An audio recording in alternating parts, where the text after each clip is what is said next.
நம்ம முதலமைச்சர் கர்மமான முதலமைச்சர், உங்களுக்கான முதலமைச்சர், எங்களுக்கு முதலமைச்சர் இல்லை. நீங்க தான் கட்டணம் இல்லாம தேர்வுகளை போறீங்க. தங்கச்சியும் அவங்க வீட்டுக்காரர் போனா இவங்களுக்கு சீட்டு கொடுக்குறாங்க. மாப்ப நின்றுட்டு வருது, இவங்களுக்கு காசு கிடையாது, அவர் காசு கொடுக்கணும். அப்ப யார் நம்புறாரு? தலைவர் உங்களுக்கு ஏன் நம்புறாரு? உங்ககிட்ட 10 ரூபா காசு மிஞ்சினா கூட அந்த 10 ரூபா காசு வீட்டுக்கு போகும். எங்களுக்கு 10 ரூபா காசு மிஞ்சிச்சுன்னா அது வீட்டுக்கு போகும். 50 ரூபா 40 ரூபா மிஞ்சினா படக்கடைக்கு காப்பி கடைக்கு போயிடும். நீங்க அப்படி இல்லை. அந்த 10 ரூபா காசுக்கு நம்ம ஒரு பேர பிள்ளைங்களுக்கு வடை வாங்கிட்டு வரலாம், பிஸ்கட் வாங்கிட்டு வரலாம், ஏதாவது பலகாரம் வாங்கிட்டு வரலாம்னு சொல்லி நீங்க நம்ம வீட்டுக்காக நீங்க குழப்பீங்க.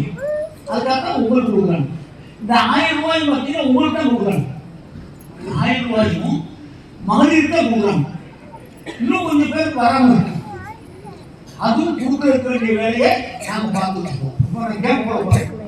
கேம்ப் போகும்போது நீங்க வந்து உட்காந்து யார் யார் வரலையோ அந்த லிஸ்ட் கொடுத்துருங்க. அவங்களுக்கு நான் கொடுக்குற வேலையை முதலமைச்சர் கவனிட்டு அதையும் நான் கொடுக்குறேன். எலெக்ஷன்ல வரும்போது உங்களுக்கு அந்த பிரச்சனையே இல்லாம நான் பார்த்துக்கிறேன். எல்லா வேலையும் உங்கள்கிட்ட செய்யணும். முதலமைச்சர் செய்யற ஒவ்வொரு காரியமும் கலைஞர் செஞ்சார். என்ன காரணம்? பெண்கள் தான் மிச்சப்படுத்துவாங்க. ஆம்பளை வேலை செய்ய போட்டு காலையில ஜர்னு போய் ஜர்னு வருவோம். ஆனா உங்களுக்கு இன்னொன்று, இந்த 1000 ரூபாய் எதுக்கு கொடுக்குறாங்கன்னா எலெக்ஷனுக்காக கொடுக்குறேன். பொதுவா என்ன சொல்லுவாங்கன்னா, உங்க வீட்டுக்காரர் என்ன வேலை செய்யறாரு, விருந்தினர்களுக்கு பொதுவாக வேலை செய்யறாரு, இல்ல விருந்தினர்கள் வேலை செய்யறாருன்னு நீங்க அவரை வேலை செய்வாருன்னு சொல்லுவீங்க. வீட்டுக்காரர் அவர் வேலை செய்யறாரு, ஆபீஸ்ல வேலை செய்யறாருன்னு சொல்லி நீங்க சொல்லுவீங்க. ஆனா உங்களை என்ன சொல்லுவாங்கன்னா, உங்க வீட்டுக்காரமா என்ன செய்யுன்னு கேட்டா சும்மா இருக்காங்க. எங்க வீட்டுக்காரமா கேட்ட நான் என்ன சொல்லுவேன்? அது சும்மா தான் இருக்கு. சும்மாவா இருக்கு? காலையில் 5 மணிக்கு எழுந்துச்சு, பாதுகாச்சு எங்களுக்கு காப்பி விட்டு குழந்தைகளுக்கு சாப்பாடு போட்டு இந்த குழந்தைகளை பள்ளிக்கூடம் அனுப்பிட்டு புருஷனுக்கும் பையன்களுக்கு சாப்பாடு வச்சு மத்தியானம் சமையல் பண்ணி வச்சு ராத்திரி சமையல் பண்ணி வச்சு நாங்க உறங்கின போதுதான் நீங்க உறங்குறீங்க. அப்ப எங்களை விட அதிகமா வேலை செய்யறது யாருன்னா நீங்க தான் வேலை செய்றீங்க. ஆனா அந்த காலத்துக்கு என்ன சொல்றாங்க? பொம்பளை கூட சும்மா இருக்காங்கன்னு உங்களை சும்மா இருக்கணும்னு சொல்லிட்டு நம்ம தலைவர் என்ன பண்றாங்க? பொம்பளை எல்லாம் சும்மா இல்லை, அவங்கதான் வேலை செய்யறாங்க. அவங்களுக்கு நான் 1000 ரூபாய் உரிமை தோணும். அது இனாம்னு இல்லை, நல்லா கவனிச்சுக்கணும்.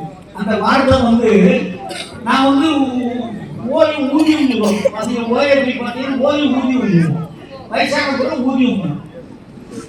இதை என்ன சொல்றாருன்னா உரிமை தொகை. உங்களுக்கு நீங்க வேலை செய்யறத நான் அங்கீகாரம் செய்கிறேன். உங்கள் சகோதரராக இருக்க தலைவலி நான் அங்கீகாரம் பண்றேன். நீங்க வேலை செய்வதற்கு அரசாங்கத்திலிருந்து அண்ணனாக இருக்குன்னா உங்களுக்கு 1000 ரூபாய் கொடுக்குறேன். ஓஏபி கொடுக்குறாங்க.